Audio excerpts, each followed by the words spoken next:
నెల్లూరు నడిబొడ్డులో ఉన్న విఆర్ కళాశాల ఎంతో చరిత్ర కలిగిందని, ఒకప్పుడు 3 షిఫ్టుల్లో విద్యాభ్యాసం జరిగేదని, 6500 మంది విద్యార్థులు విద్యాభ్యాసం చేసేవారని మంత్రి పొంగూరు నారాయణ అన్నారు. ఆయన విఆర్ కళాశాలలో జరుగుతున్న రెనోవేషన్ పనులను పరిశీలించారు. ఈ సందర్భంగా ఆయన పనులను వేగవంతం చేసి త్వరగా పూర్తి చేయాలని అధికారులను ఆదేశించారు. రెనోవేషన్ పనులకు విద్యాశాఖ మంత్రి నారా లోకేష్ అడిగిన వెంటనే శాంక్షన్ చేశారని ఆయన పేర్కొన్నారు.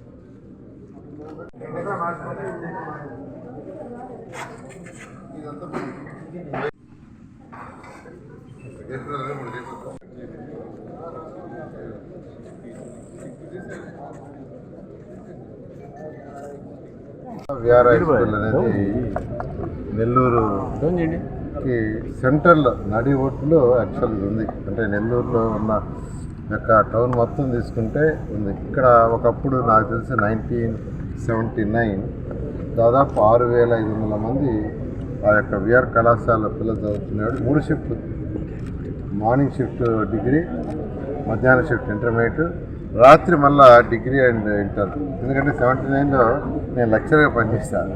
నేను 3 షిఫ్ట్లు చదువు చెప్పాను. 3 షిఫ్ట్లలో చదువు చెప్పినాడు. అయితే ఈరోజు దాని పరిస్థితి అధ్వానం అయిపోయింది.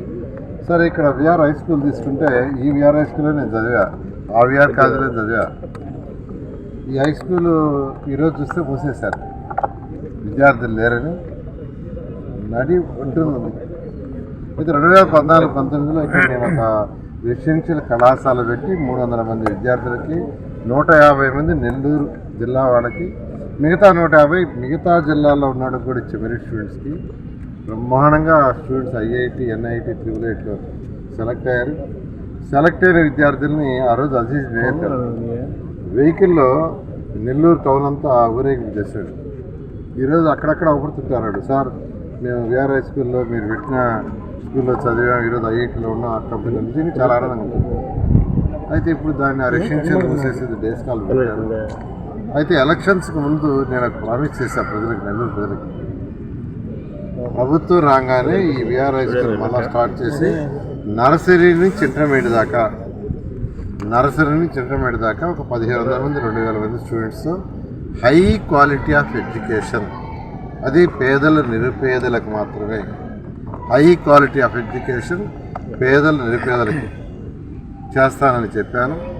దాని మీద విద్యాశాఖ మంత్రి లోకేష్ గారితో డిస్కస్ చేశాను. ఆయన వెంటనే స్టార్ట్ చేయమన్నారు. దాని మీద యాక్చువల్గా ఆ బిల్డింగ్ మొత్తం రెనోవేట్ చేయమని, రెనోవేట్లో కూడా హై క్వాలిటీ ఇవ్వాలని యాక్చువల్గా నేను ఎన్సీసీ వాళ్ళకి యాక్చువల్గా కూడా సిఎస్ఆర్ ఫండ్ కింద చేస్తామన్నారు. దాని మీద వాళ్ళు యాక్చువల్గా చేస్తున్నారు, ఆల్రెడీ స్టార్ట్ చేశారు. ఒక రూమ్ కొంత భాగం అయింది. మోడల్గా చూడండి సార్, ఏమైనా సలహాలు ఉంటే చెప్పమంటే నేను, కలెక్టర్ గారు, కమిషనర్ గారు, నుడా చైర్మన్, ఇంకా మిగతా అధికారులు కూడా వచ్చాం, మా మెహ్మా ఎండీ గారు కూడా. ఎందుకంటే పేదలు నిరుపేదలు అంటే, నేను ఎలక్షన్స్కి ముందు నెల్లూరులో ఉన్న హౌసెస్లో దాదాపు 84,000 నుండి డోర్ టు డోర్ తిరిగాను. పర్టికులర్గా సర్రేపల్లి కాలువ కట్ట, పెన్నా కట్ట, జాఫర్ కట్ట, కొన్ని స్లమ్స్ ఏరియా చూస్తే అక్కడ కొంతమంది తల్లులు యాక్చువల్గా వంట పనికి పోతున్నారు, కొంతమంది పాసి పని చేయడానికి పోతున్నారు, అంటు దోవటానికి. అలాంటి పేద కొందరు చుట్టలు చుడుతున్నారు. ఎంత వస్తుందమ్మా అంటే రోజు కంటే 100 రూపాయలు వస్తున్నాయినా, 50 రూపాయలు వస్తున్నాయి. కొందరు బీడీలు చుట్టుకుంటున్నారు. వాళ్ళ పిల్లలు చూస్తే ఎలా ఉండాలంటే అధ్వానంగా ఉండాలి. అందుకని అటువంటి పిల్లలకి చదివించాలా, హై క్వాలిటీ ఆఫ్ ఎడ్యుకేషన్ ఇవ్వాలనే ఒక ఆలోచనతో యాక్చువల్గా ఎలక్షన్ చెప్పాను. దానికి తగ్గట్టుగానే విద్యాశాఖ మంత్రితో మాట్లాడుతూ ఆయన వెంటనే ప్రొసీడ్ కమ్మన్నారు.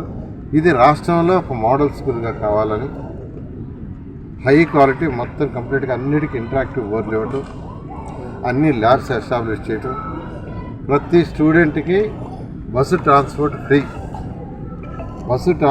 ఇక్కడ చదివే పిల్లలకి. మార్నింగ్ బ్రేక్ఫాస్ట్ ఇక్కడే ఇస్తాం, లంచ్ ఇక్కడే ఫ్రీగా ఇస్తాం, ఈవినింగ్ స్నాక్స్ ఇస్తాం. ఆ విధంగా యాక్చువల్గా ఒక మంచి ప్లే గ్రౌండ్, ఇది మంచి ప్లే గ్రౌండ్ ఉంది, దీన్ని డెవలప్ చేయమని చెప్పాను. దాన్ని కూడా యాక్చువల్గా వాళ్ళే డిజైన్ చేస్తున్నారు. ఇవన్నీ కూడా జూన్ 12వ తేదీకి, అంటే స్కూల్స్ ఓపెన్ అయ్యే జూన్ 12వ తేదీ. అందుకనే మెఫ్మా ఎండి గారు కూడా వచ్చిన్నారు, భరత్ గారు, వారికి కూడా చెప్పాను, పీడి గారు కూడా. ఇమ్మీడియట్గా ఇప్పటి నుంచే పేదలు, నిరుపేదలు, poorest of the poor, Nellore సిటీలో ఉండే వాళ్ళని ఐడెంటిఫై చేయమని వాళ్ళు ఐడెంటిఫై చేస్తున్నారు. ఐడెంటిఫై చేసి ఈ యొక్క వీలైనంత వరకు మే మిడిల్కి బిల్డింగ్ మొత్తం కంప్లీట్ అయ్యేటట్టుగా వర్కౌట్ చేయటం జరుగుతుంది. ఆ విధంగా ఈ స్కూల్ని ఒక మోడల్ స్కూల్గా రాష్ట్రంలో, దేశంలోనే, భారతదేశంలోనే గవర్నమెంట్లో ఒక మోడల్ స్కూల్గా దీన్ని చేస్తామని తెలియదు.